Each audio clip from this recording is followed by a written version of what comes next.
It's time for the news review segment where we get to have conversations about some of the topical issues dominating the media space. And of course, remember that the show is interactive, very, very interactive. We'd like for you to engage us. So send us your thoughts, your comments, and your contributions and what you make of the various submissions that will be made on the show today. The political season is back, although not generally, but I mean, we have two pending by-elections occasioned, unfortunately, by the passing of sitting MPs. One in Akwatia on September 2 and another in Tamale Central. We're gearing up for it. Preparations are ongoing, but for the political parties, what does this mean? How ready are the constituents themselves? What is the commitment of the police service to ensure security and peace during the election?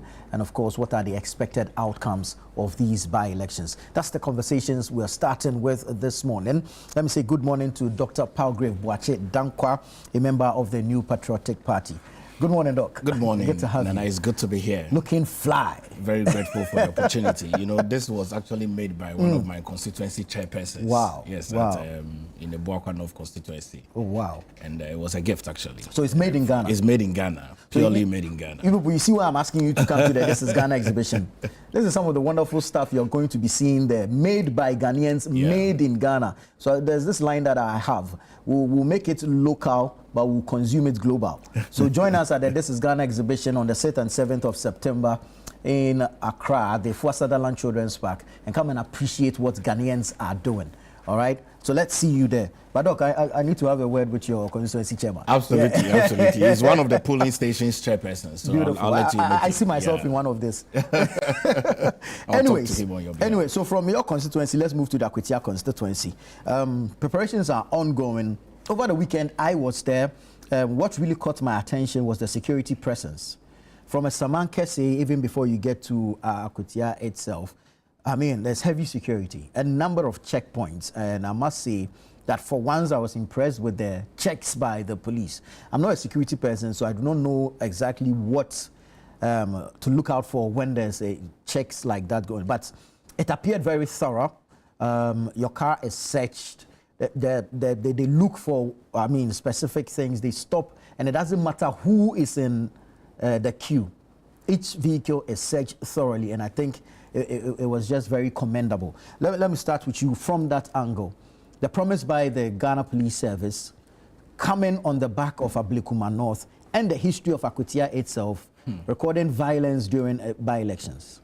Nana, a very good morning to you and a very good morning to your viewing public, and to send my deepest condolences once again to Ernest Kumi's family. Right. Because we must remember that this has come at the back bend of him losing his life, and to the New Patriotic Party as well. I'm very confident that we should be able to retain the Akwatia seat for the New Patriotic Party. Still should be blue. I've seen that lots of party rank and file are going into Akwatia to campaign to make sure that we raise the morale at the grassroots for people to come out to vote. I am glad to see that the Ghana Police Service is ensuring that it becomes an incident-free. I've also noted the Small Arms Commission clearly also stating that it's going to be an election where there's not going to be any sight of any small arm or cutlass or any material that can be used to cause harm. But it's important. Just to chip in, some persons have been arrested, some weapons or some guns retrieved by the police service. Yeah, but it's important as well to state that at the back of Ablekuma North, there were a lot of brutalities. Yeah, indeed. We haven't seen what has come out of it, and that's a huge concern. Some arrests have been made. Yes, I'm aware of that, but some people were brutally manhandled. Some public citizens, public servants, former ministers, former MPs were mishandled, and it's important that we ask them to follow through if there are investigations that are ongoing. We do not want to have a by-election of any sort where people have to die. I shudder to think that we have always spoken about the peace and serenity of the country, but yet still when we go for election, however small or minute it is, you would find that people will get hurt. You would find that people will lose their lives. You will find that there are either pockets of violence here and there. I think that Ghana holds it as an opportunity to ensure that the Akwatia by-election becomes peaceful, becomes free, becomes fair, become transparent. All political actors should ensure that the results is what is a true reflection of what the people want. And I think that as we have done for Tamale Central, we have stated that we want to cede it to the NDC. And even with that, they have about 14 people that are contesting. You know, I would hope and wish that the NDC doesn't come to contest this Akwatia by-election. I hope they listen, but I'm not sure they would. It's probably too late now. It's probably too late. I'm sure the EC has already begun printing the ballot papers. But I mean, I think that we should retain that seat for the New Patriotic Party in memory of Ernest Kumi. He didn't serve for a very long time. It's just about 6-7 months in Parliament, and so that he can. And be his able term to, was actually fraught with a lot of challenges. He was being contested in court over his victory and all. Absolutely, from the 2024 general election. And you recall that it was just about 3 weeks when the Supreme Court had clearly stated that he had won the election on merit, that unfortunately he lost his life. I recall the weekend to his demise on the Monday, like a Monday like this, he had gone for funerals in the Western region. And Ernest and I went to Adisado College together. Oh, okay. So I know him pretty well, and during the primaries as well, we all engage in making sure that we support him to become the MP in the constituency. It's sad, and we wish that politicians and MPs take care of themselves, take care of their health, and then ensure that there's continual peace and serenity in by-elections. We don't want to record any incident in this by-election, but I pray and hope that it remains blue. Let's look at the individuals involved. Initially, we had picked up about 4 persons who had elected to contest, an independent, a representative of the LPG, and then that of the NDC and the MPP. The independent, we understand, was disqualified. The LPG, we are also told, has withdrawn.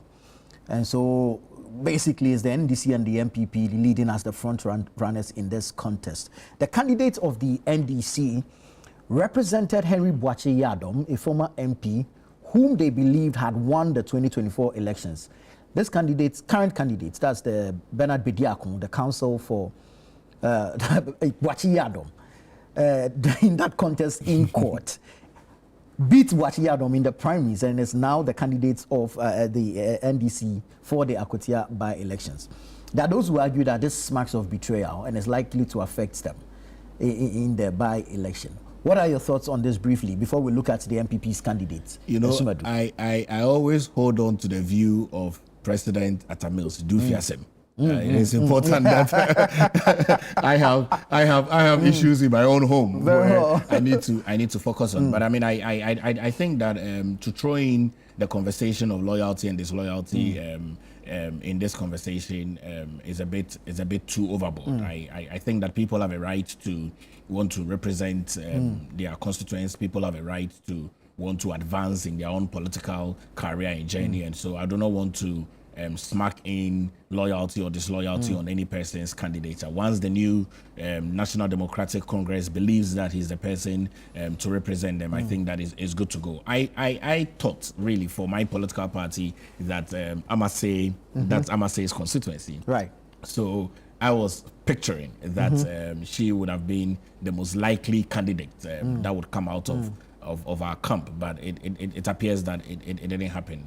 This gentleman is known on grounds as well. I'm told that he's a grassroots young person, which also embodies the New Patriotic Party rank and file. It's actually the treasurer of the party in the constituency. Absolutely, which embodies the New Patriotic Party, that regardless of where you are, regardless of what you find yourself doing, you would always have an opportunity. And I think that this is a very big leap for him to represent his constituency in the legislative arm of government should he win the election, and that would be a lot of big foot that he'll be stepping in, and I'm sure that a lot of people's attention would be in that particular constituency to ensure that because that's an opposition constituency basically, because the NDC is in power, to ensure that he's able to bring in social amenities that the constituency need, because there's supposed to be a lot more development that Ernest Kumi would have thought that he could do, but untimely he's dead. So if he wins the election, I'm sure that the constituents would want to see a lot more development, and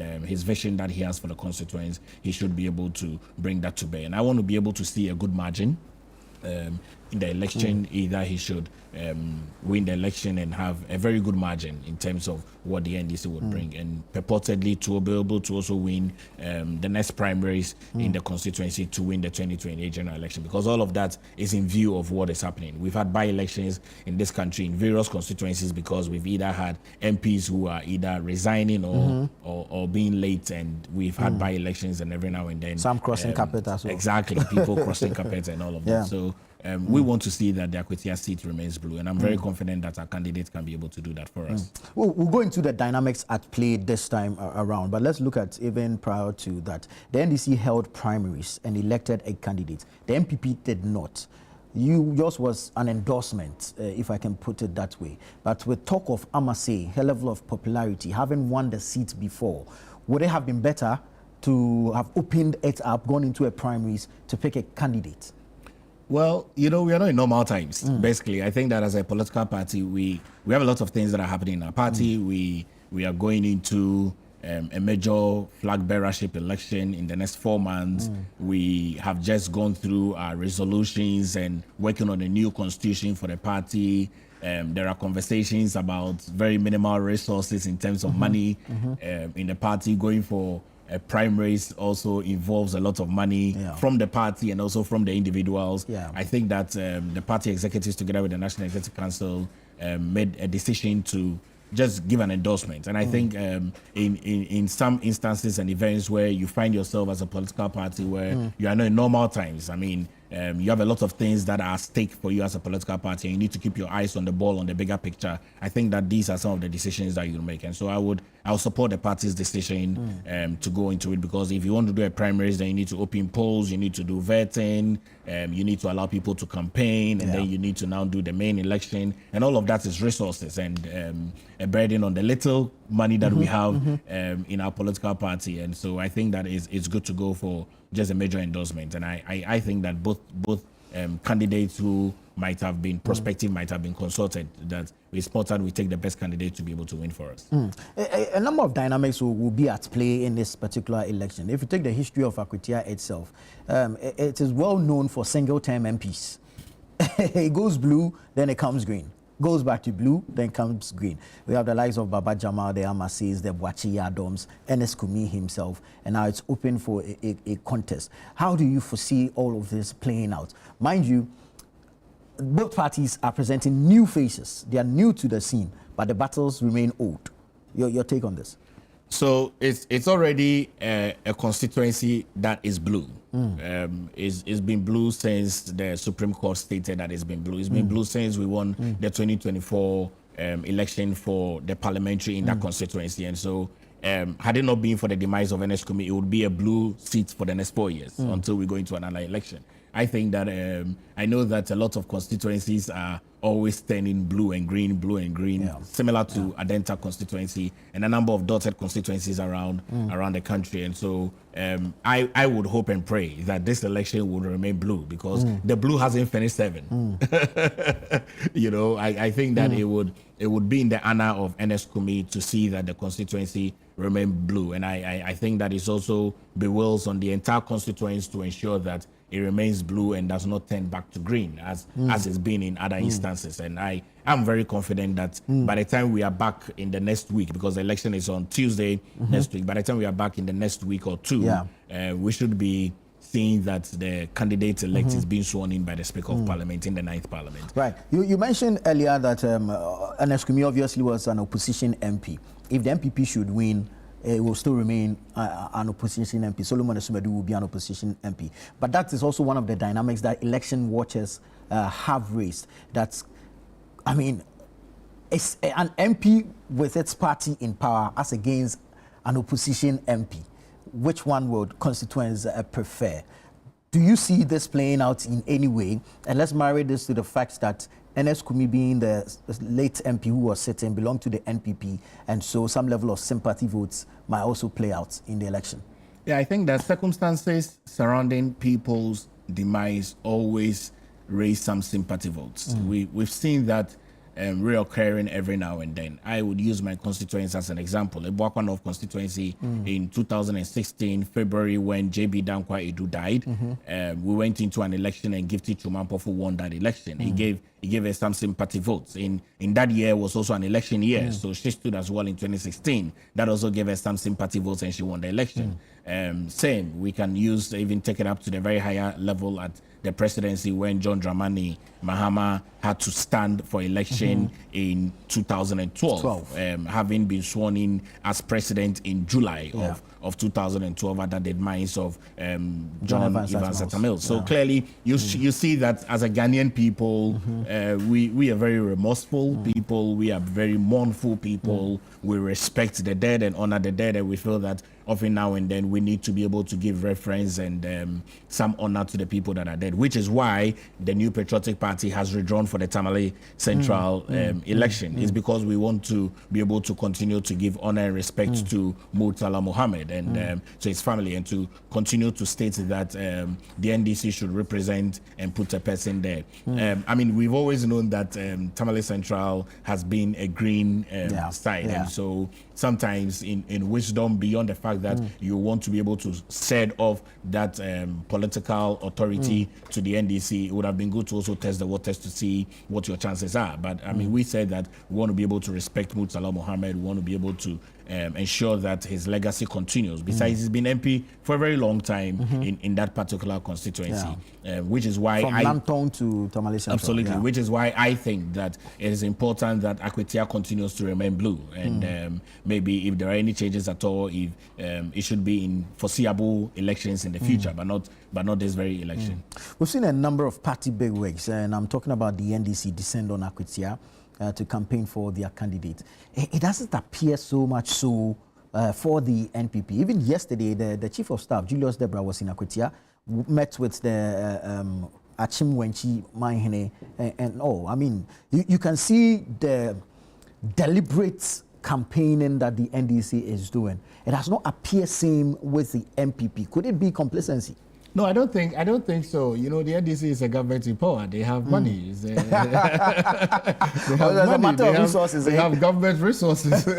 You know, their party is in power. But I think that we have multiple events that are going on in our political party. NPP US is celebrating their 33rd anniversary, so their party functionaries that are traveling across Accra to New York, and they'll be returning sometime this week. We have flag bearer hostefuls that are also doing their campaigning around, which you must recall as well. There are but the party acts that all activities be put on hold, concentrate on Akwatia. Of course, all activities are on hold, but people are also endorsing their forms, and people are preparing to submit their presidential forms to the party. So a lot of multiple things are happening, and campaign is not over. I mean, we still have a leap of an extra 1 week to do campaigning. I'm very confident that in the coming week, you see a lot of party faithfuls. You see the Honorable Kennedy Japan going into Akwatia to show his support and campaign. You see a number of party senior persons going to make sure that we win that election. I'm not so convinced, but because you see, even Ablekuma North, that the party held a press conference and told the whole world that it will not participate in that contest. We saw bigwigs of the party in Ablekuma North campaigning for the candidates. We're not seeing same in Akwatia. You see, Nana, you're overstretching the issue, and I don't want us. You think so? I think you're overstretching the issue. I don't want us to overstretch the issue. So Ablekuma North was an extremely different case, and let's put it in context. Ablekuma North has always been blue. My good senior sister fought the election very hard from the 2024 December election, went to court all throughout. She was the candidate even when the party said they were not going to contest. It took Kennedy Japan to convince the party to rescind on its decision. And that's what happened. And yes, and asked everyone to go to Ablekuma North to campaign, because this woman had been on the campaign trail all throughout. That was when we saw that people were going in, and even on the day of election, the Honorable Kennedy Japan was on the grounds to make sure that there's peace and serenity going along in Ablekuma North. And Ablekuma North is a place where the sitting MP was fighting for her seat. Akwatia is a very different case, and like I'm saying, there are multiple party events that are ongoing.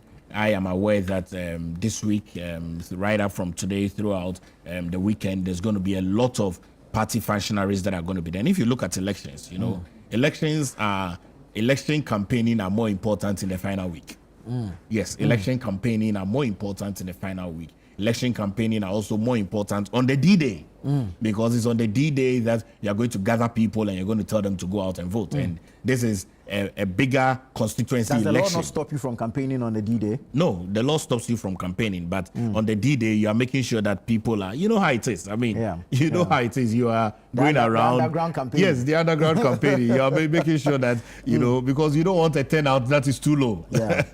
You know, you're making sure that people are going and people are going to vote, and you are counting your numbers and making sure that there are no disenfranchisements, and you're making sure your polling station agents are there. You're making sure that they have food. You're making sure they have the needed resources that they need. And I mean, I think that those things are important. Let's not overstretch the issue.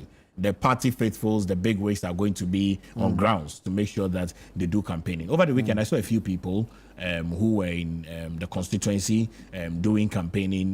They might not be the big names, but they are all there making sure that we win the seat. Very well. One of the issues that will come up, and it might play out or might not, will have to do with apathy. Usually by-elections will not record the same numbers as you see in a general election, because the usual enthusiasm might not be there. Now, Akwatia, in perspective, owing to its history of violence in by-elections, is one factor. September 2 itself being a working day is another factor. And then the presence of police, or if you like, security in Akwatia, the deployment of the large numbers. Some of the residents that I spoke to over the weekend were worried. They felt intimidated. I mean, how do you put in all this in a box? Is it possible that this will affect voter turnout? Now, let me use your platform to appeal to the people of Akwatia, if they are listening to us this morning, is that the presence of the security, the presence of electoral commission is to ensure that the election is free, is peaceful, is incident-free, because of the history and antecedents that have always happened in Akwatia. And so no one should be afraid to come out to vote. I think that is important that you come out and vote for the new Patriotic Party candidate. Don't be intimidated at all by the high presence of security. It's for your peace and for your safety. And when you finish voting, you can go back to your work and go and do your work. And I mean, yes, it's a working day, but the voting will start at maybe 7 o'clock or even 8 o'clock, and it would transcend to about 5 o'clock. If you're in the queue before 5 o'clock, you have an opportunity to vote. And I don't think that anyone should be afraid at all. And we would also entreat the ruling government to ensure that they don't bring in some high levels of intimidation. We are only going to elect someone to represent us in Parliament. Very well. Still on the matter of Akwatia and, of course, the by-election on September 2, you're confident that the NPP will come out tops after the exercise? You have the absolute confidence that you're winning Akwatia. Akwatia will remain blue. I can't be otherwise. I mean, it has to remain blue. I am very confident, and as I'm confident, I'm also appealing really to the constituents, because this is not just an MPP election. This is an entire constituents of thousands of people. I'm appealing to them to look at the works that NS Kumi had done in his few months in Parliament, look at how hard he had fought to retain the seat from going to court and serving in Parliament, being granted injunction, and all of those other things that he went through. I recall his swearing in when they didn't want to swear him as a member of Parliament, and the leader of the House at the time, Leader Markin, stated that, I mean, let's swear him in and he will bear the consequences thereof. And I mean, he's a young man. He wants to serve his country. He wants to make laws for his country. I think that it will be good for you to reward him in his death peacefully, to ensure that it remains blue. It would be a true testament, really, for me, that the verdict that came out of the court is a true representation of the votes that were cast in the December 2024 general election. And I would want to congratulate in advance our candidate, and not to say that we are not going to win, but we're going to win massively. And I think that we should be able to send this strong message out to the constituents that please come out in your numbers, vote massively for the candidate of the new Patriotic Party, and let's ensure that we remain blue in that constituency. Very well. So the battle lines are drawn. It's NPP versus NDC. Solomon Kwame Sumedu for the NPP, Bernard Bediakun for the NDC. They'll go against each other on September 2.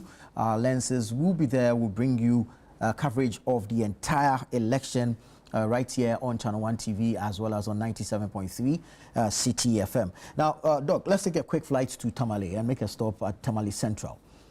You, the NPP, have decided to opt out. You say it's out of respect for the late Dr. Ibrahim Murtala Mohammed, who lost his life, unfortunately, in that tragic helicopter crash. The NDC has gone ahead to open nominations. It is closing the nominations, I think, actually today. Initially, we had some 14 persons had picked nomination forms. We understand 2 have rescinded that decision. And so we're looking at 12 aspirants who most likely will submit the forms upon completion and will go into the primaries. But there are those who argue that you only opted out because you know Tamale Central will be green, will remain green, and also you do not have the resources to even go and test your level of popularity there. Your take on this? You know, Nana, we have just come out of an election in December. Okay, yeah. And that election showed us very clearly our strength in Tamale Central. Okay. So yes, we don't have resources. We have an election ahead of us. We have a flag bearership election that the party is preparing and raising funds for. We respect Murtala Mohammed. We want to honor his death and ask for the NDC to present their own team. Imagine, look at that. They have 14 people. It tells you how heated the constituency is. You know. It tells you how heated the constituency is, and now 2 have decided that they will not go. That's a large number of people. But isn't it a testament to the good works of the president? Because he has the party in power.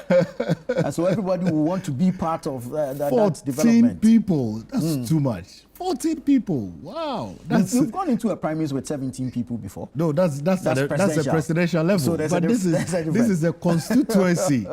14 people want to go and stand for an election. That's like democracy. That's of course, that's the beauty of democracy.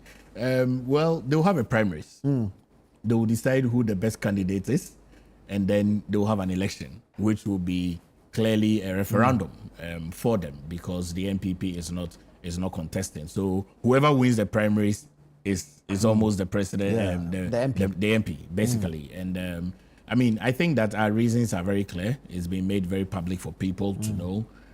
I was excited to see that the party leadership went to the NDC headquarters, and that's clearly what we want to be seeing in terms of our party commandery between both heated political parties, because we are both the biggest political parties in this Fourth Republic.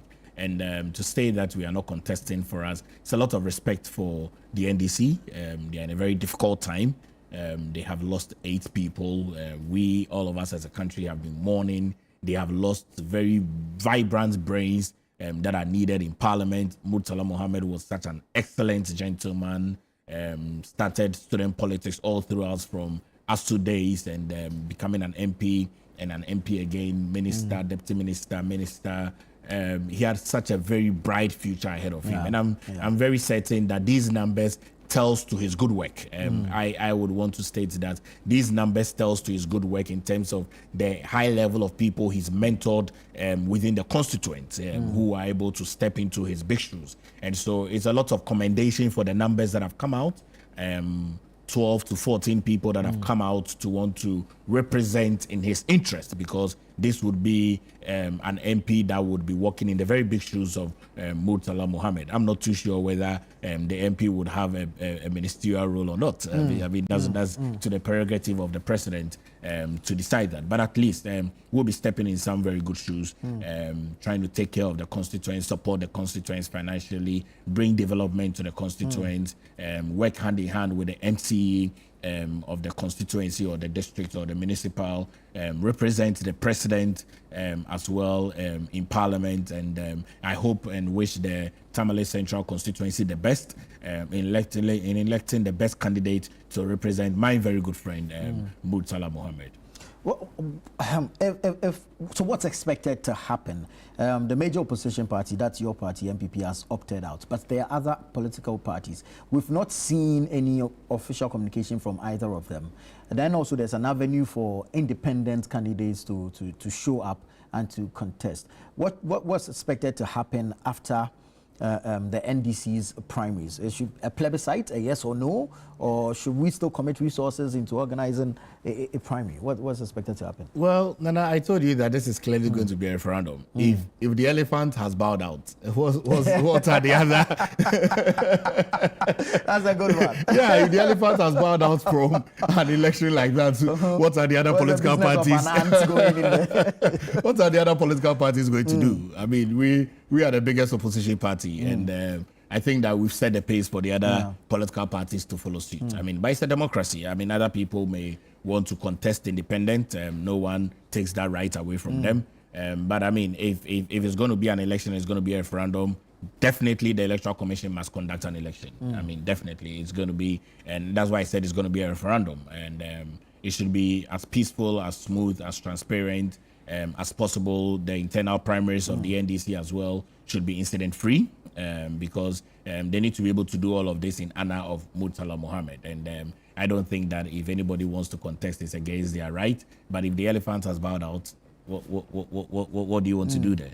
So it should be more like a walk in the park for the yeah, NDC. It should be a trophy that should be given to the NDC, which is why I thought that the NDC will reciprocate same action of faith to the new patriotic party in Akwatia. But they said they are coming head on head, bull for bull, elephant for elephant, elephant against umbrella. But I think that the elephant will pull the umbrella down. You see, people argue with that trap, or that you were setting for the NDC, or you were baiting them to accept your invitation not to contest Akwatia by opting out of Tamale Central. I think that it would have been very honoring for the chairman, Isiodun Ketia, to say to our General Secretary, Justin Kudia, that I'm very glad that you came to our office. I'm very glad that you are bowed out of Tamale Central.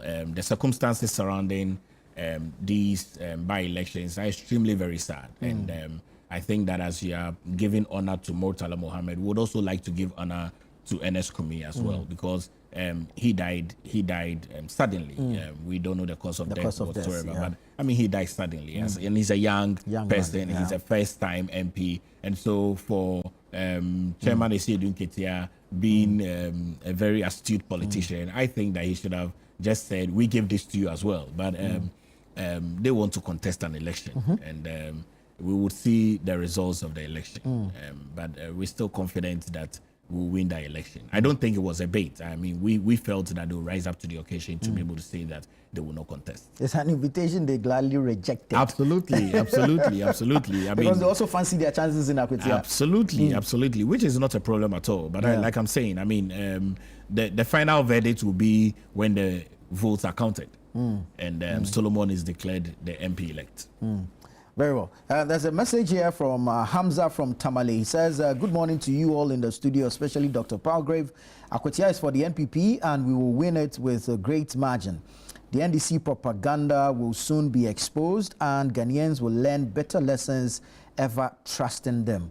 Let's give time some time. NPP all the way. This is Hamza from Tamale. You can also send in your message. Let us know your thoughts and your contributions. So far, we've looked at the issue of Akwatia by-election as well as the Tamale Central by-election. For Akwatia, there will be a competition between the NDC and the NPP for who becomes MP-elect. Will it be Solomon Esumedu of the NPP or Bernard Bediako of the NDC? But when you go to Tamale Central, it's the NDC against the NDC, if you ask me, because they have 12 persons, as it is now, by our last count, 12 persons who have picked forms and are ready to go into the contest for the Tamale Central seat. If it remains same, then there should be a referendum by the EC, and of course, we'll know by close of day, October 30, who the NDC or who the MP elect for Tamale Central will be. Send us your thoughts, your comments, and contributions. There's one here that says, good morning, Channel One, and thanks so much for the good work. May the souls of our departed heroes rest and most especially the soul of the Honorable Alhaji Murtala Mohammed. My simple, humble question is, did the NDC see the death of the Honorable coming? 12 members struggling to contest this seat is just too much for me as an individual. Hey, God have mercy. Well, as they say, question for the gods. We'll leave it at that. But keep sending your messages in and we'll do our best to read same. Now, Doc, let's come into your camp and look at your preparations for the presidential primaries. Some concerns have been raised. We've heard Dr. Bawumia seek to condemn what appears to be religious and tribal bigotry. In his words, the camp that he's accusing of same has rejected that accusation and say that the words of their aspirants should not be twisted. What is going on within your party? Nana, it's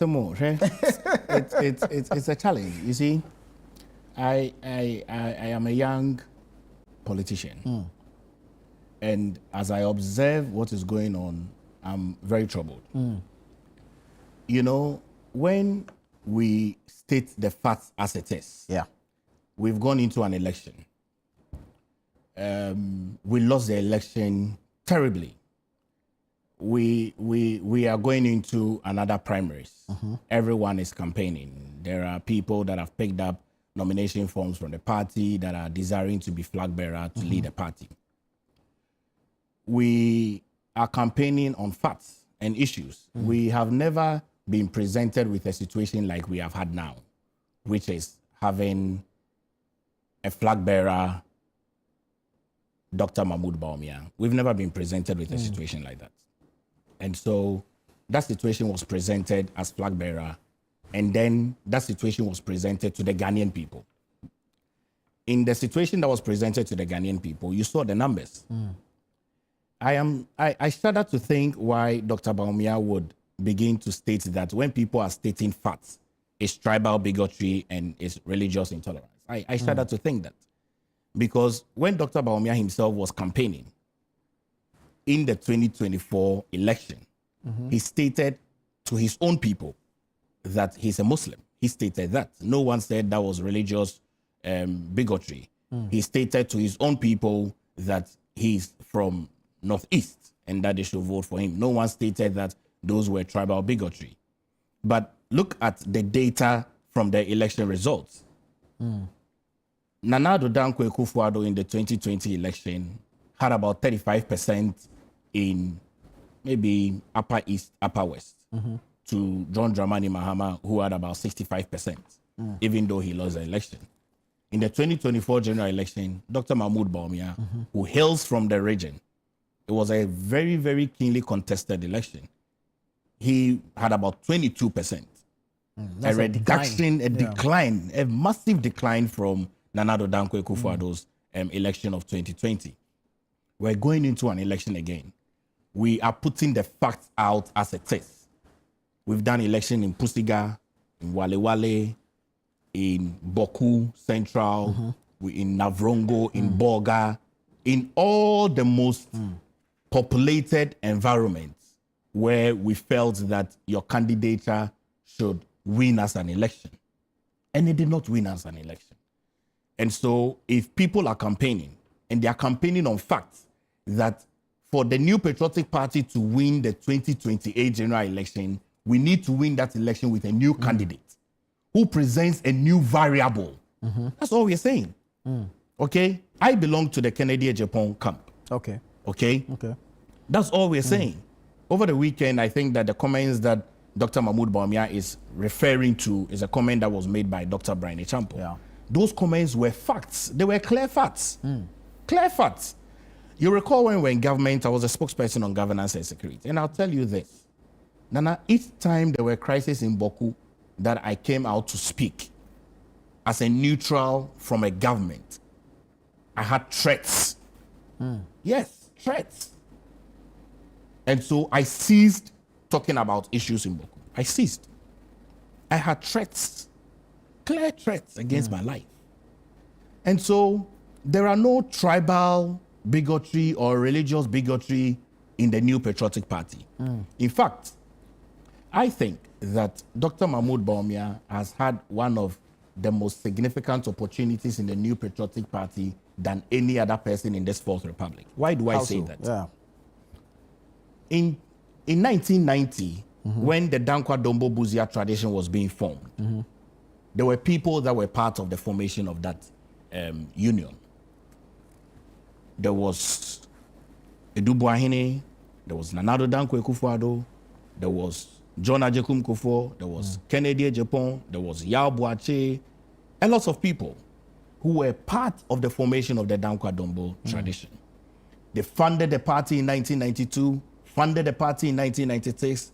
President Kufuor won the election in 2000, won the election in 2004, won the election and ended in 2008. And then John Evans at Tamils took over.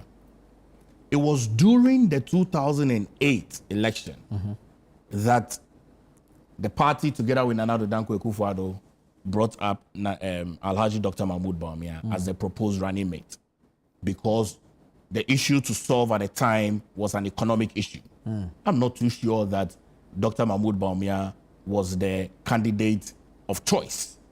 Of course, I have heard that it was supposed to be a female running mate. Okay, but Mahmoud was given the opportunity at a time when he didn't even have a party card. Okay, became running mate for 8 years, had an opportunity to become vice president for 8 years. This party was formed maybe 1992, calculated 33 years. He's been leader of the party for 16 solid years. Leader? Well, running mate, number 2 leader. Wow. For 16 solid years. Well, he was leader as flag bearer, almost a year. We're going into another election. So he's been leader. He's been from number 2 all throughout to number 1. Our New Patriotic Party is not a party of tribal or religious. We don't condone to that. Just a quick one. We know that as flag bearer, automatically you are leader of the party. Is that it? It's a yes and no. Okay. It's between a conversation of an egg and a chicken. Okay. You are leader of the party in an electionary year because you've just been appointed a flag bearer. If you lose the flag bearership election, like we lost the 20, you no more the leader. The leadership resigns to the chairperson. No, I was actually asking because of the time period you gave. Yeah, time period. Exactly. And, leader of the party. And in that period, he was either running mate or vice president. Of course. So did he have any significant power or authority in the party? Of course. He has significance. He was number 2 of the party for 16 years. 8 years as running mate, 8 years as vice president. Yes, number 2. He sits in the National Executive Council. He has a voting right. So he's had the opportunities that no one has had within the New Patriotic Party for 16 solid years. And so when I hear that everyone is campaigning on facts and Dr. Mahmoud says that they are religious and tribal bigotry, I'm surprised, because the New Patriotic Party does not condone to that. It is for that reason. Okay, Nana, it is for that reason that President Nanado Dankwa Ekufuado said that regardless of where you come from in this party, you would have an opportunity to lead it when the time is right. You recall when the then flag bearer for the NDC stated that there is no way MPP will give a Northern an opportunity to lead. You recall that? Yeah. And then, boom, the MPP has given the Northern an opportunity to lead. So the MPP political party is not a tribal party. It's not a religious bigotry party. We are open to everybody. Now we are going into a major contest. And we are campaigning on facts. We lost an election. Dr. Mahmoud Bawumia is a Muslim. He's from the north. We lost every single Zongo in this country except Winneba. The data is there. Data does not lie. So if you state data, then it is tribal bigotry.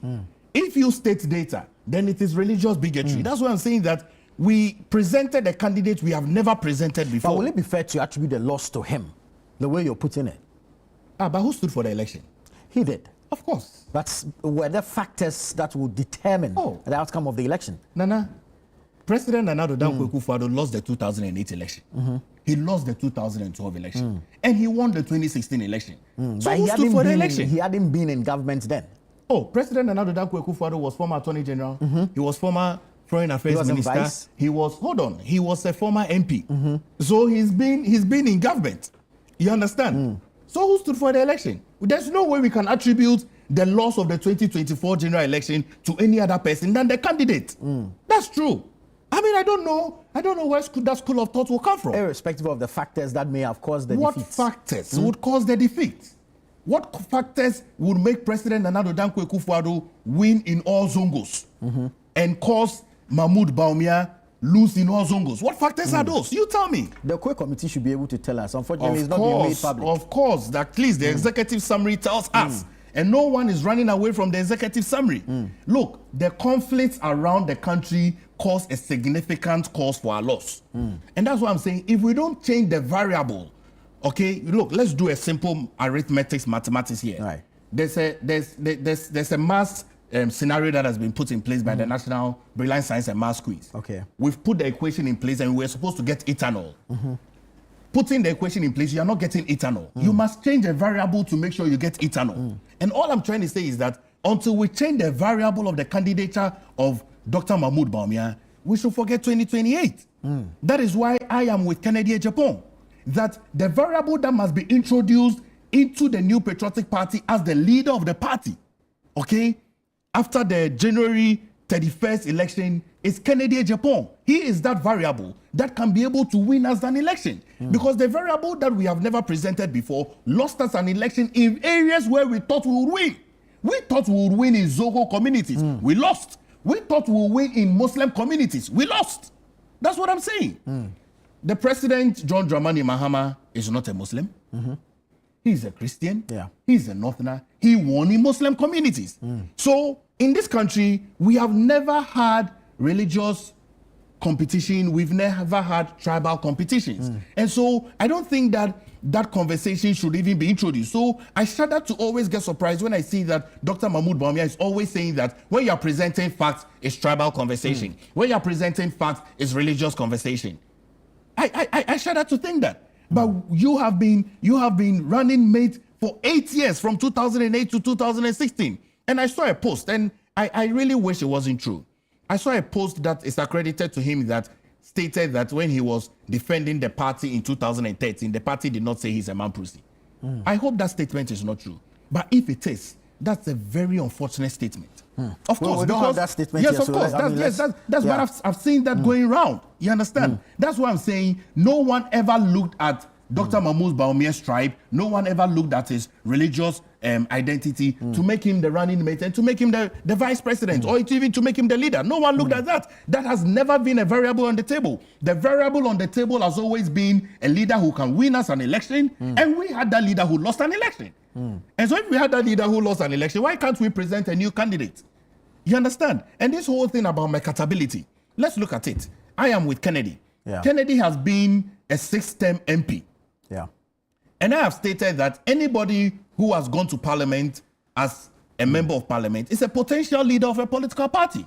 It's also a potential leader as president. We have seen that in this Fourth Republic. Yeah. Okay? I think that there are about 2 people that have become presidents that have not gone to parliament. If my mind serves me right, that should be Jerry John Rawlings and John Evans Atta Mills. Yeah. Aside the 2 of them, every other person has gone through the mail. Okay? And then Jerry John Rawlings won a first-time election in 1992. And so I'm very confident that if we present a candidate who is a winnable candidate, that candidate can win a 2028 election. That goes against the fact that you should bring a candidate multiple times, because it is not the multiplicity of which you bring a candidate that makes a candidate win an election. It is the value-driven proposition that the candidate brings. Nana Dankwa Akufo-Addo lost the 2008 election. We went into a by-election in Tame. It was 23,000 that John Evans Atta Mills used to win the election. Nanado had over 47 to 48%. Then we said that because Nanado has performed well, we should bring him in the 2012 election. The 2012 election almost was a tie. We know that we won the election. That is why we went to Supreme Court. Yeah. We were there for almost 8 months. The reason why Nana Dankwa Akufo-Addo had over 1 million votes in the 2016 election was because it was being added up. But look at this. We lost about 1.7 million votes. How long do you think it's going to take us to recover?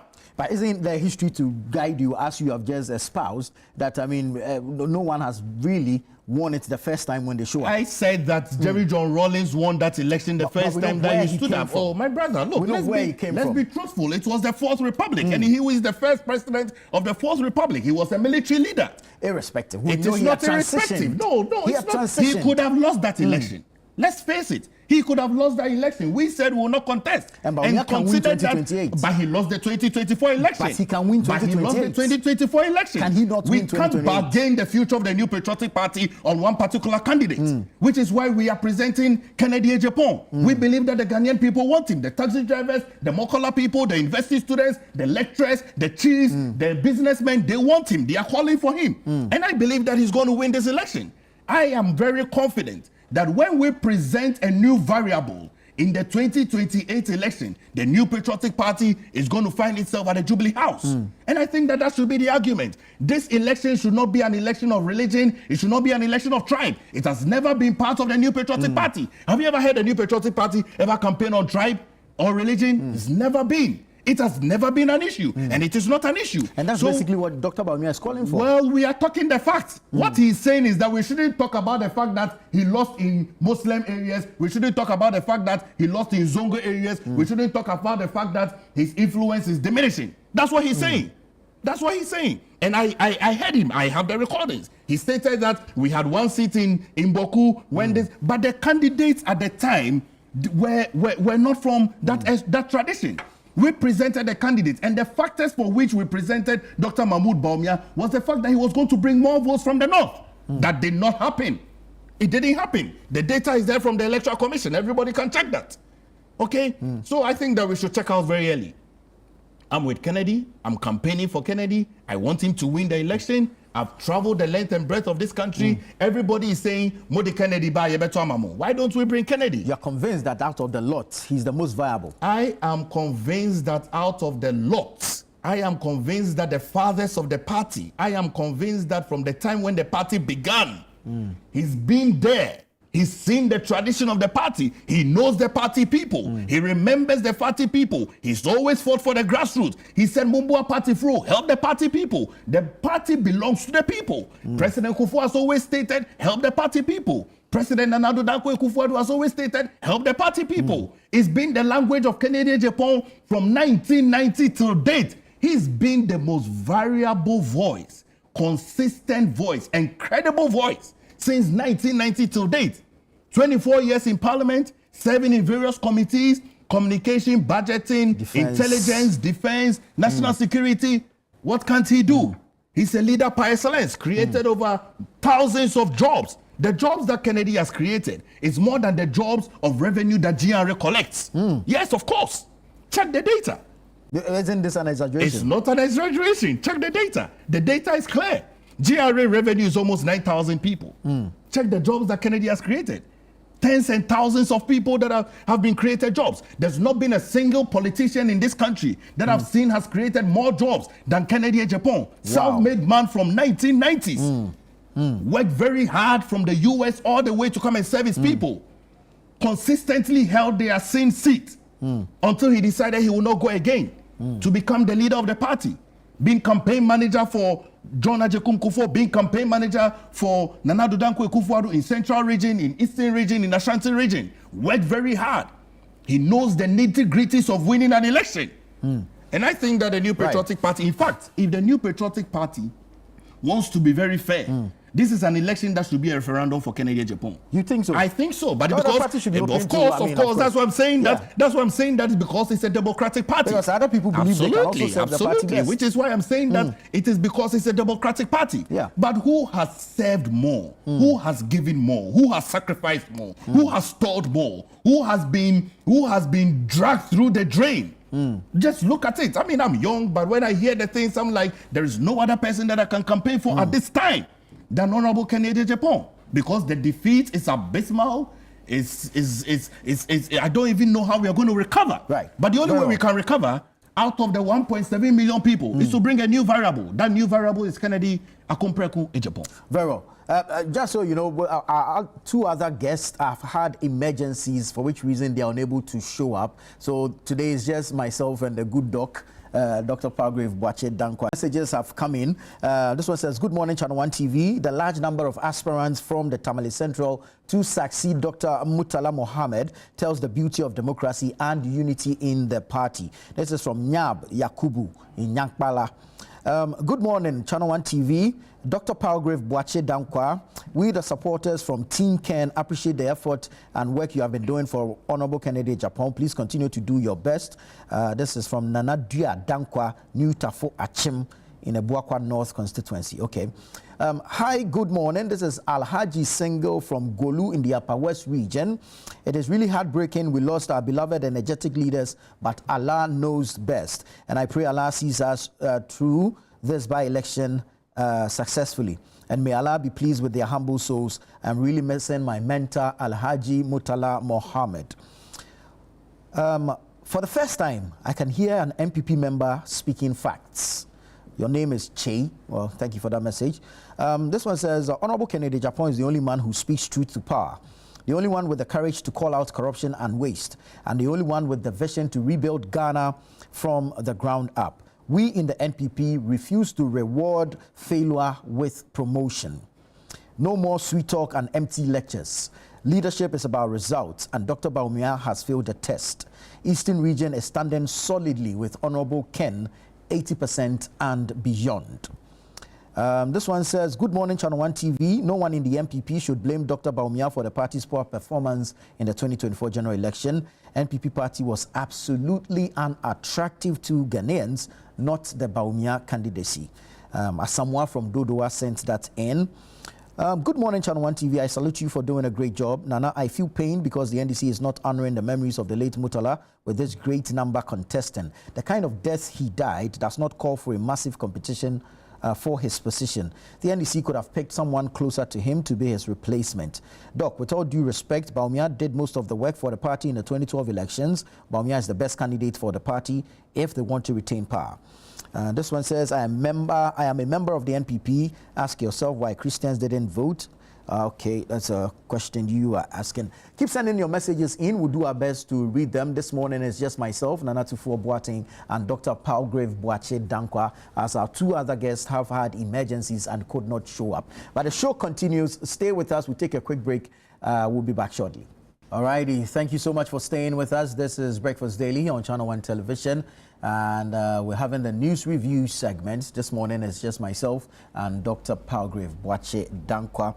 We're looking into the issue of the NPP's presidential primaries, and over the weekend, one of the aspirants, a former flag bearer of the party, former vice president of Ghana, Dr. Mahamudu Bawumia, has raised some issues regarding, if you like, tribal and religious bigotry. I'll quote him just to put the conversation in perspective, and then I'll have Dr. Palgrave wrap up his submission on same. Then we can move into other matters.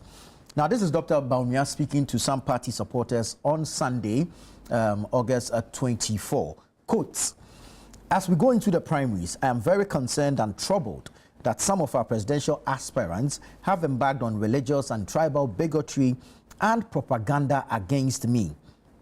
In their desperate attempts to win votes, they totally ignored the data and findings on why we lost the 2024 election and want to mislead the delegates and the party wings with such propaganda, end quote, he said. So this is the quote we're looking at, what Dr. Mahamudu Bawumia said. But, I mean, he's calling for unity within the party and, if like, shying away from such comments which he deemed as tribal and religious bigotry. Doc, you were making some submissions earlier. In that quote, Dr. Bawumia says we are shying away or we are ignoring the data and the findings on why the party lost power. Nana, you know, this one-on-one is divine. Is it? I'm telling you. I think that we should plan it, you right. know. But to state that, he says what? We are ignoring the science and the findings of why we lost. Why the NPP lost power. Can we ask Dr. Mahamudu Bawumia to tell us why we lost? He should tell us the data. That should be contained in the Mike Okwe report. Yes, but he should tell us. He should tell us why we lost. He should tell us why we lost in all Zongos, why we lost in all Muslim communities. He should tell us why we lost in all Kusasis communities. Kusasis are not just in Boku. They run all the way through to Western North, to Bono, to Ahafo. They run all the way to Eastern region. They run. They are scattered across the country. He should tell us why we lost. The data is very clear. Why we lost. We know why we lost. Why do we want to pat ourselves on the shoulder for rewards and results that does not augur well? Why do we want to do that? Why do we want to introduce conversations that has never been part of the New Patriotic Party since 1992? In fact, it is for this reason why Nana Addo Dankwa Akufo-Addo said we should all vote for Dr. Mahmoud Bawumia as the flag bearer, so that people do not state that the NPP is a particular ethnic group political party. So why do we want to now introduce a tribal conversation and a religious conversation? There were reasons why we lost, and those reasons still remain. If we lost because Christians did not vote, those reasons will remain. If we lost because Muslims themselves did not vote, those reasons will remain. If we lost because a particular tribe did not vote, those reasons will remain. So if the reasons that we lost are the reasons that we lost, then Dr. Mahmoud Bawumia should tell us the reasons why we lost. He should state it. He should tell us that we lost the election because of tribe. We lost the election because of religion. We lost the election because of whatever. He should tell us the reasons why we lost. Right. But why is he not telling us the reasons why we lost? Because everybody is telling us the reasons why we lost, aside Dr. Mahmoud Bawumia, who is not telling us why we lost. Because the reasons are captured in the Michael Quay Committee's and we report. all are aware of the summary of the Michael Quay report. And does it say it's because of summary, Dr. Bawumia? It is very clear. It says religion. It says ethnic crisis in Boku are contributing factors. And we have the data. Why is it that Nana Addo Dankwa Akufo-Addo in Boku would have over 4 million votes? And in the 4 million. Over. I'm just trying to say, I can refer to my data if you want. Okay? Why is it that Nana Addo Dankwa Akufo-Addo in the entire of the northern sector would have about 35% of votes? Right. And John Dramani Mahama would have about 65% of votes.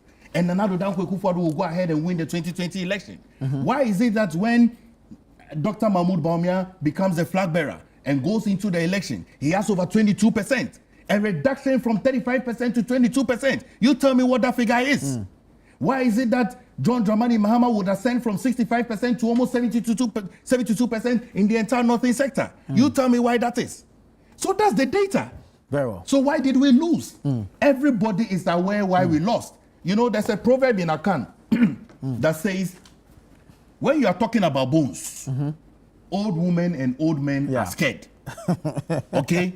Right. We are talking about data. We lost this election because of certain variables. Those variables will not change until we change the variable and the candidature of Dr. Mahmoud Bawumia, which is why for me, okay, myself and the people who love me have all decided that we'll follow Kennedy Japan. I said, if you put the mathematical equation together, we want ethanol.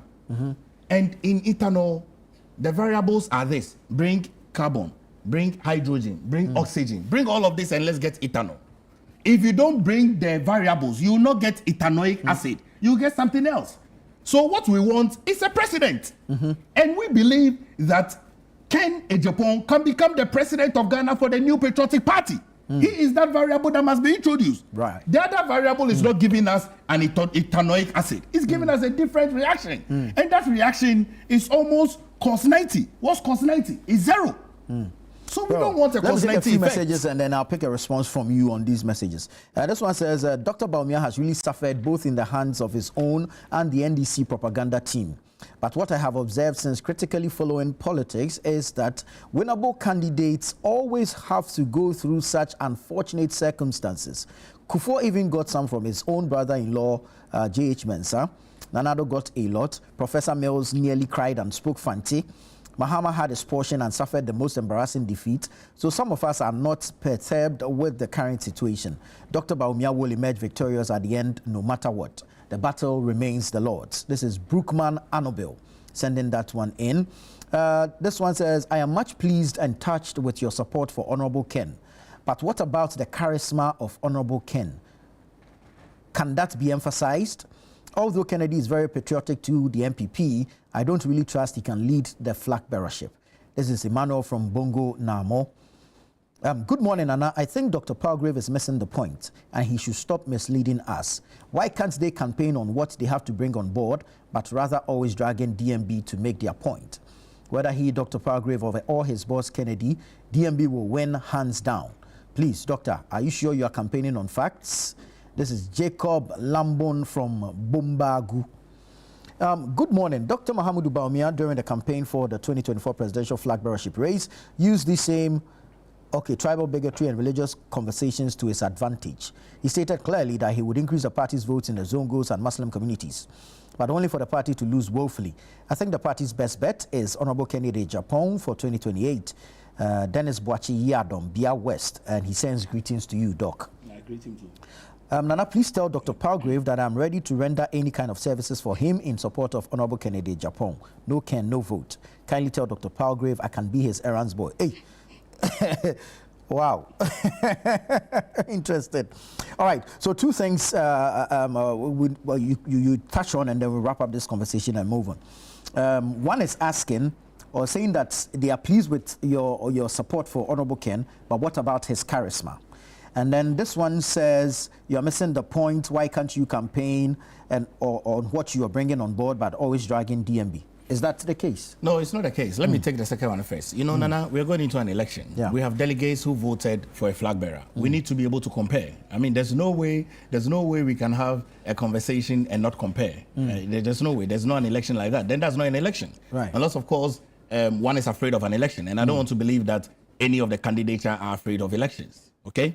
Because we're going for an election. Right. And we need to be able to campaign on what the previous one brought, and the fact that that previous one cannot offer us a good alternative for the future. Look at the number of people that are standing for this flag bearership. Look at the number of people who have drifted away from the candidature of the former flag bearer. And so there's no way. I mean, so in addition to what we are bringing on board, which we are telling the delegates in the various constituencies to consider us as the alternative to vote for us to become the flag bearer, we need to remind the delegates that you're in opposition now. As you speak, you're in opposition. You don't just want a flag bearer. You also want one who can beat the NDC, because the NDC is also going to bring a leader. Okay, so there's no way we can have a conversation without bringing in what has been done and the fact that it didn't help us. So that's it. And on charisma of Kennedy Japan, someone who has been a leader in parliament for 24 years, managed an entire constituency, managed businesses, has been able to bring in investment into the country that has helped the country. Bui Dam is credited to him when John Ajekun Kufuor was president and he was in parliament. The number of conversations that are credited to him in terms of his public output and public service. And I think that for one who has been able to manage a constituency for 24 years, is there a political party that he cannot manage? For one who has financed the political party for these 24 years from opposition from 1990, when the party needed funds, they knocked at his doors. When the party needed money to pay for flag bearership money, they knocked at his doors. When the party needed vehicles, they knocked at his doors. When they needed bicycles, they knocked at his doors. When they needed motorbikes, they knocked at his doors. So for me, I mean, I think that once we campaign for Kennedy, we must also be able to bring out what the past has presented to us. And I think that that is very clear and that is very key. And I'm confident, really. Like I said again, I'll reiterate. If it is not the fact that the New Patriotic Party is a democratic party, this election should have been a referendum for Kennedy. Yeah, he served well. Look at all the fathers that are remaining. They have known him. He served and worked with them. He knows the party people. He knows the struggles of the party. Look at how President John Dramani Mahama has made the NDC. Just look at it. You just look at it. You think Kennedy can do same and even better? Even better. Much more better. Much more better. Look at the appointments. I was very excited when I saw the DVLA boss. He was my friend. He's my friend, still is. We used to sit on radio and talk. He's the DVLA boss. Do you know who the former DVLA boss was? Buzia was the former DVLA boss. Do you know who the new DVLA boss is?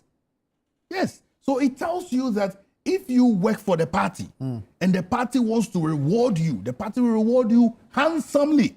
That's what John Dramani Mahama has done for the NDC. We want Kennedy Japan to reward the works of the MPP people. Yes, that's what we want. We want Kennedy Japan to reward the works of the Ghanaian people. That's what we want. So for me, I think that I'll conclude on this. I use this platform as an opportunity to campaign for Kennedy Japan, all 276 constituencies, all constituency chairpersons, all polling station executives. Monsha Mubre, Amwabre. Monsha Mubre, Amwabre. Look at how you have suffered for this party and bring somebody who can identify with you. I feel that I can identify with Kennedy. I feel that he understands the plight of the people down there. He does. Look, every single day people come to him for school fees, medical bills. My wife is pregnant. I'm going for outdooring. People come to him. How many people? Look, in fact, the work that Kennedy does is even more than some of the pastors. I'm telling you, go to any of the pastors' home today and see whether you find a queue. You find bodyguards, security men. They can't even approach many pastors. You just check it. But people are always queuing. They are queuing and they are bringing. And he's always helping.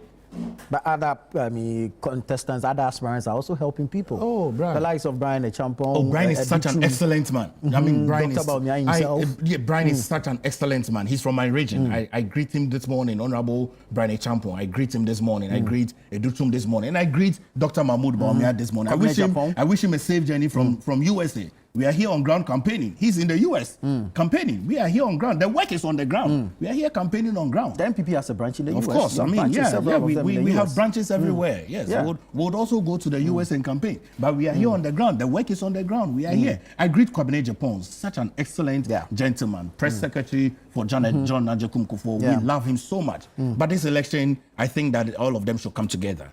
Vote for Kennedy. Make him the leader. Transform the party. Give the party a future. With a new face. Very well. Thank you. Doc, let's move to other issues of national concern. The authorities in Burkina Faso, Sonabel, are spilling the Bagri Dam today. That's 2 days ahead of the scheduled spillage because water levels in the dam have risen to almost maximum. Over the years, we've seen this spillage and the havoc or devastation it comes with.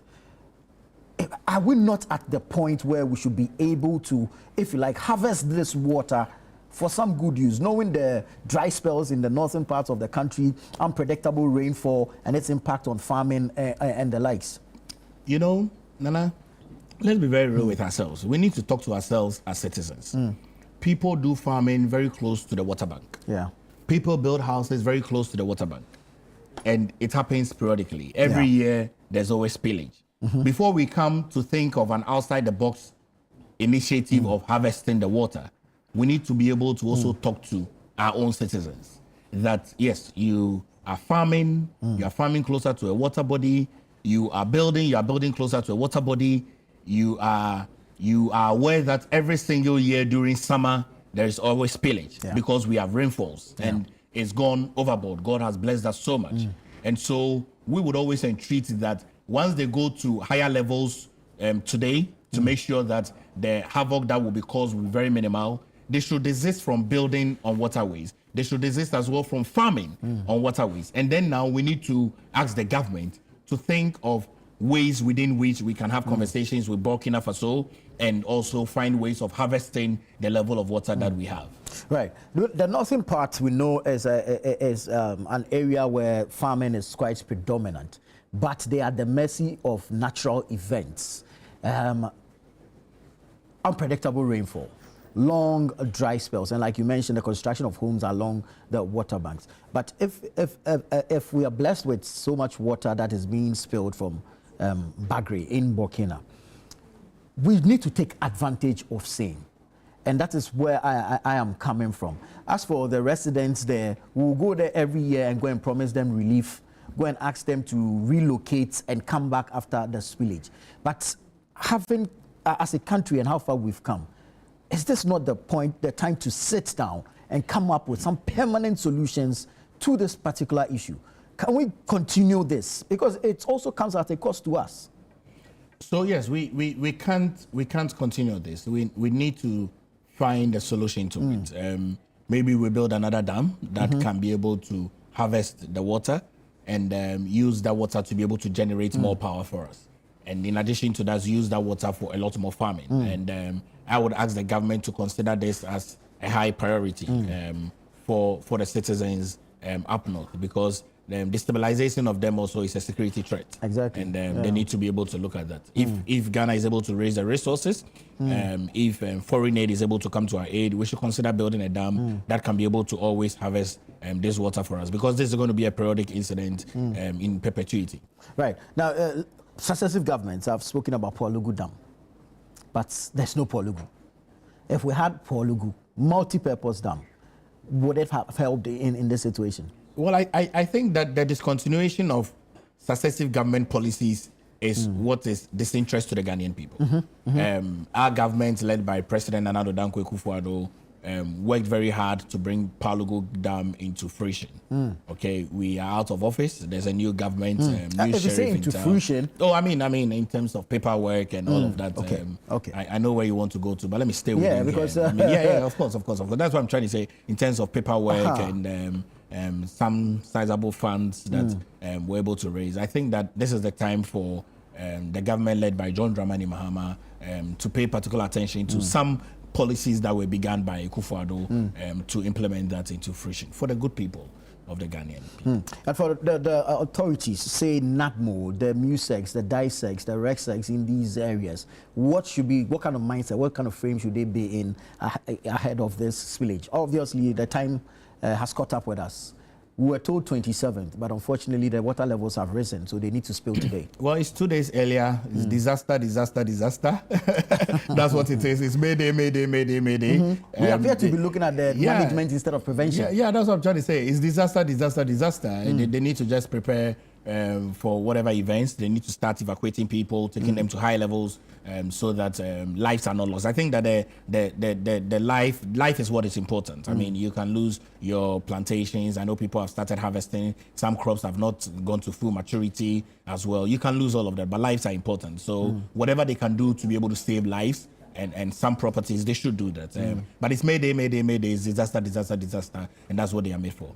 For the residents in these areas, some are stuck in their ways. They don't believe in relocating and all that. They believe, well, this is what I do, this is where I live, so I don't see what you see, for which reason you're asking me to relocate. I mean, how difficult is it to convince such persons? And of course, when they resist and do not want to, what are the reliefs that these authorities have? Oh, Nana, you're asking a very impossible question. Because if we're asking you to relocate and you don't want to relocate, disaster will come for you. But do we leave these people to the mercy of the water? That's what I'm trying to say. If the government is asking you to relocate and you don't want to relocate, what can you do? You understand? I mean, people have a right. And you see life facing you face to face and you want to go for it. I mean, I think that, it's your decision. You know what I mean? But it's important that lives are saved. And so as much as possible, whatever convincing that they can do to ensure that lives are saved, properties are saved, some food crops that have been harvested are saved, so we don't have food crisis in the near future, it should be done. And the government should look at prioritizing Polugu Dam, finish the project that Akufo-Addo did not finish. Doc, thank you so much for your time this morning. Thank you for the opportunity. It's been great. For whatever reason, we've done a one-on-one. It's been a divine one-on-one. It should have been a one-on-one on a particular topic, but we should do this again. Okay? Hopefully, we'll find time to do this. Thank you so Dr. much. Palgrave Boakye Dankwa is a member of the New Patriotic Party, NPP. Like I mentioned earlier, 2 of our guests had emergencies this morning, and so were unable to show up. I am Nana Tufo Boateng. Many thanks to you for staying with us on the Breakfast Daily right here on ChannelOne Television. Don't go away, though. The show continues after this.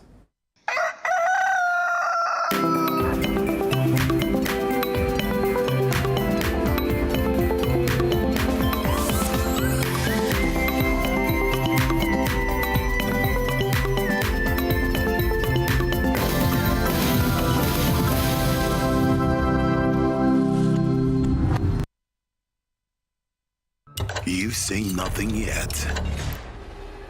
This Big Brother Naija Season 10. It's 10 times the drama, 10 times the rivalry, and 10 times the game. This is certified. No zero, no minus. Big Brother Naija Season 10. Showing 24/7 on DSTV and on GoTV. Gold sponsor, Guinness.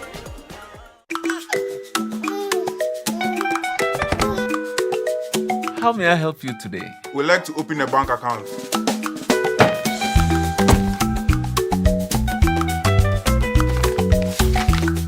sign here, sign here, sign here, and here. And now you draw direction to your house. I need your thumbprint. And I'll need your birth certificate too. No, I need the original. A lot has changed since you bank like this. So have we. We've made it easier than ever to open an account online and bank on the go through our mobile app, online banking, and more. EcoBank, a better way to bank your way. Sign here, and here. EcoBank, the Pan-African Bank.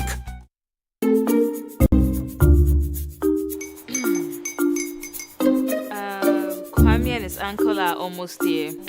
Wait a minute. This one too, your friend Kwame. Wait, Kwame. As in the same Kwame again? Yes, mommy. I'm the second coming. Into all this tension just to reintroduce that broke boy from Kaswa. Why would you deceive the family like this again? Now I understand the whole delay. Troll from Kaswa. Why wouldn't he be late? Or be late? Of course.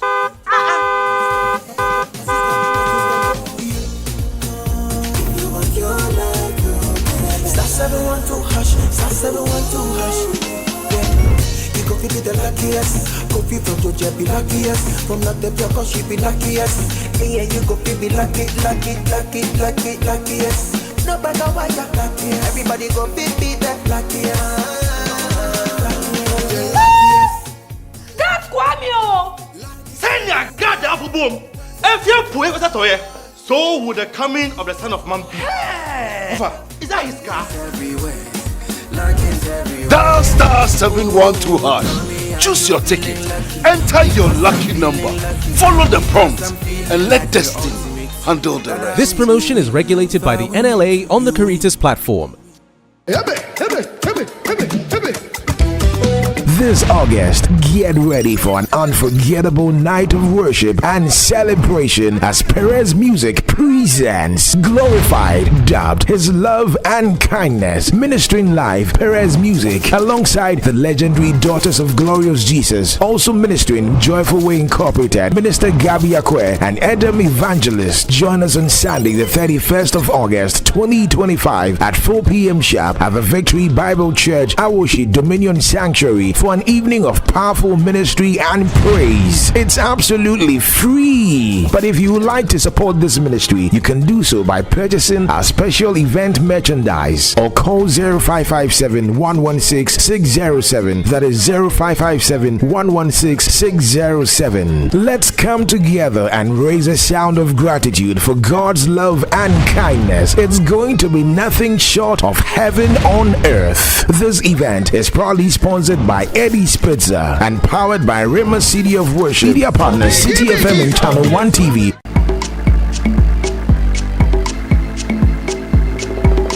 Harmony in the kitchen begins with harmony in the soul. And my guest, Fifi Flawless, is a musician. And what did they say? Music is food for what? For the soul. And so the philosophy is complete. I'm going to be preparing yams and garden next year. Okay. Yeah.